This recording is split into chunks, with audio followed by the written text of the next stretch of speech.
Within the last 2 hours, sales of electric cars for the month of November were released to the market. And, I can't say anything other than I am blown away, genuinely surprised at the sales numbers of electric cars in China from all these new electric car companies: NIO, Xpeng, Horizon, Li Auto, GAC, Leap Motor, WM Motor, and Voya. And there's many others. But these are just a few of the biggest electric car automakers that represent the industry in China, which is going insane. Hello, my friends. Welcome to the channel. You are watching The Electric Viking. My name is Sam Evans. Fantastic to have you here on the channel. Welcome to all the new subscribers that have come on board recently. Make sure if you're new that you check out some of the 640 or so videos that we've created over the last 6 months. Those videos will help you to understand everything that's going on. And boy, oh boy, there are some crazy things going on in the electric car market in China. I've got to say, even though I don't agree with a lot of the things going on in China, especially politically, it is quite exciting to see these sales numbers and to see this transformation of the Chinese car industry, of the car industry in China. What is it going to be this month? We don't know the percentage this month. But if you're looking at these car sales numbers, it's probably going to be over 20% of the entire automotive market in China. Last year, it was 5%. That would be a quadrupling of the EV market. This is just way beyond anyone's wildest dreams, expectations, anything. This is the world's largest car market. It's the world's largest electric car market. And it is just going crazy. Now, Volkswagen, legacy automaker, is doing very well in China as well. They've just started production within the last few months of their ID family vehicles, and they increased sales this month by 11% versus the month before, and the month before it's gone up and up and up and up and up and up, and they sold 14,200 vehicles, electric vehicles, in China in November. Xpeng delivered 15,600, which is an increase year over year of 270%. They're a new EV maker. If you don't know anything about Xpeng, I'll put some links in the description to Xpeng's vehicles. They make a vehicle called the P5. I made a video about that, which was featured on Clean Technica.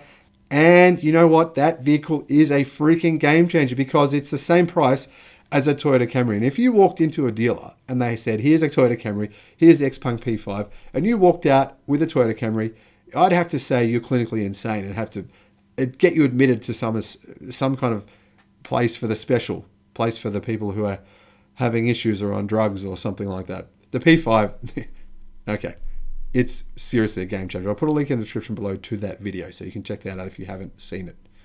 Li Auto, they delivered 13,485 vehicles in November. That's an increase of 190% year on year. NIO, they delivered 10,900 vehicles in November. That's an increase of 106% year on year. GAC Aeon, by the way, they now make an electric vehicle with 1,000 kilometers of range, and it's not expensive. This is the thing. This is a predictor of the future, isn't it? How long will it be until we have electric cars with 1,000 kilometers of range? Just look to China. As soon as these cars are available in our markets, we're not going to pay that much more, maybe 20% more. So that gives you a good idea of the fact that there will be 1,000 kilometer range vehicles within the next few years that a lot of people can afford. By 2030, most people will be able to afford them, in the West anyway.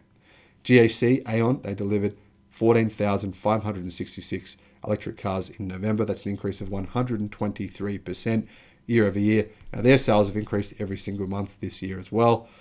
Leap Motor, they delivered 5,628 electric vehicles. That's an increase of 236%.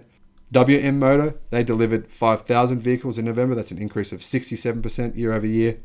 NIDA delivered 10,000 electric vehicles in November. That's an increase of, I think, about 300% year over year, and they surpassed 10,000 for the first time in their history.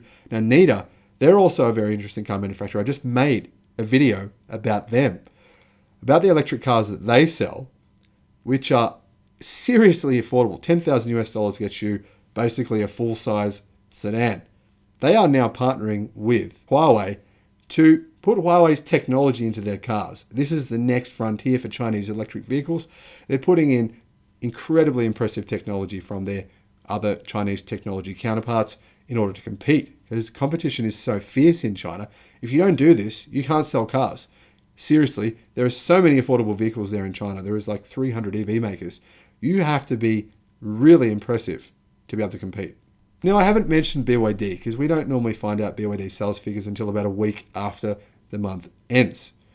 But we do know that BYD has beaten their electric car sales by 10,000 every month for the last 5 months in a row, which is insane.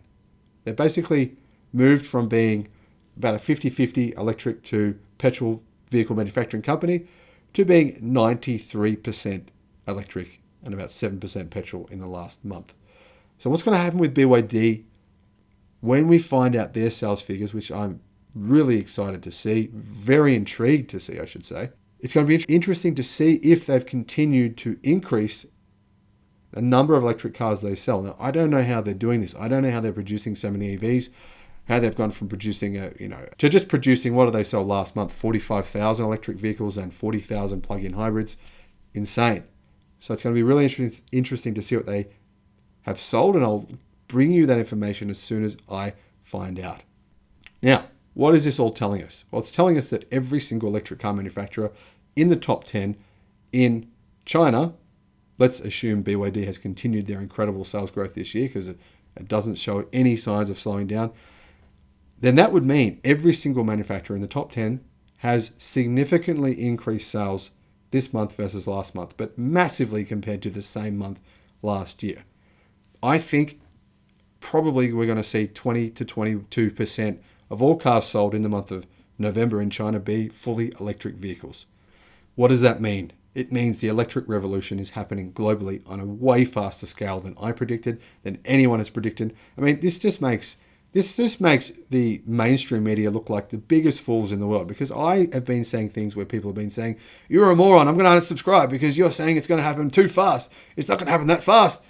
That's what people have said to me in the comments, and I have to ignore this stuff. And it's not easy to ignore that because it does affect you. I'm a human being. But you have to ignore that because all the maths and all the logic points to this happening really quickly. But in China, it's happening quicker than even the Chinese government predicted, much quicker than the Chinese government themselves predicted.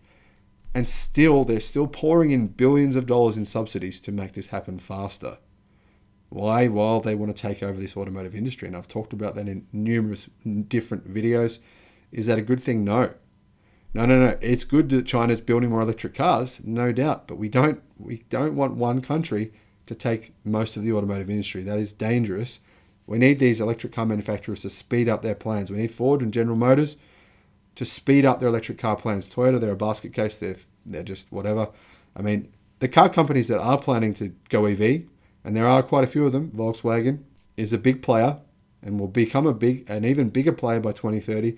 But these car companies, such as General Motors and Ford, please speed these plans up. Make them happen quicker. American government, give them the permits they need. Make them get through fast. That's what happens in China. That's how all these electric car companies in China are expanding so quickly. They're building factories left, right, and center all over the place. Now, if you're wondering which of these brands to invest in, if you're in America, I would definitely invest in BYD.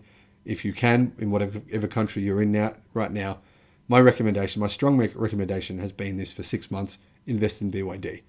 They are currently, if you compare them to companies like Lucid, Rivian, they are unquestionably undervalued. Another company that I have invested in personally is Xpeng. And, well, things are looking pretty good. Last month they sold 10,000 vehicles. This month it's 15,000. Now, Xpeng do plan on exporting their vehicles to Europe. So they're not just going to stay in China. They're going to but take the risk of not selling their EVs just in China, the world's biggest electric car market, and also sell them in the world's second biggest electric car market, which is Europe. And I see huge potential for them over there. Now, it seems to me that Xpeng have the capacity to quickly increase production despite global supply chain constraints. Xpeng reached the monthly delivery target amidst global supply chain challenges with 15,600 smart electric vehicles delivered in November, representing a 270% increase year over year. Now, this robust delivery momentum bears witness to the competitiveness of Xpeng's smart electric vehicles and steady execution in light of the ongoing challenges in various aspects of the global supply chain. Now, I've been going on about this for a long time. Why is it that Legacy Auto just can't make cars this year? their market's collapsing. They can't make cars.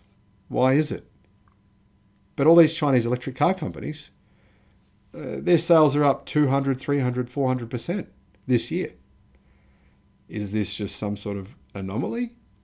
Now, importantly for Xpeng, all three models that they have set monthly records. The P7 flagship is the most popular, simply because they're making the most of those right now. The other vehicles are relatively newer.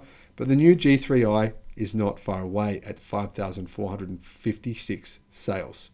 Now, the new P5 that I spoke about earlier is ramping up and has been building a solid order backlog, according to the manufacturer. So far this year, Xpeng have sold 82,000 electric vehicles, including 53,110 P7s, 26,000 G3s, 2,800 P5s, which is their brand new vehicle just come out, for a total increase of 289% year over year. I see them next year selling a minimum of 200,000 electric vehicles worldwide, including in Europe and in China. Now, just last month, Xpeng unveiled the G9 SUV, which I made a video about as well, and that was also featured on Clean Technica. Thank you guys at Clean Technica.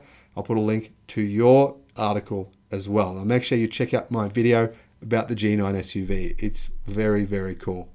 That will become their new flagship model, and once it launches in China in the third quarter of 2022. Now, it was manufactured as an electric car to be sold globally. That was their intention.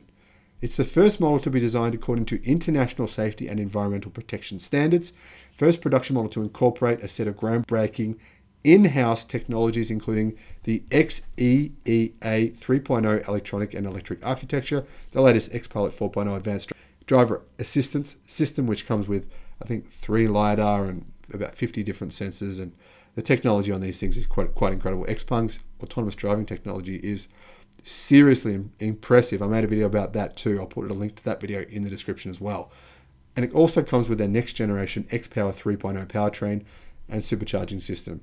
This vehicle, the G9, is quite a G of a vehicle, to be honest. I know that sounds corny, but if you actually look at the tech specs on this car, it is damn impressive. So, with the P5 ramp up and the G3 on the horizon, and the G9 on the horizon for Xpeng, it appears that Xpeng has a clear growth path ahead. And, like I said, they will be a big player in the global transition to electric cars by 2030. Thanks for watching the video. It's been great having you here. Have an awesome day, and I'll see you again on the next one. Bye-bye.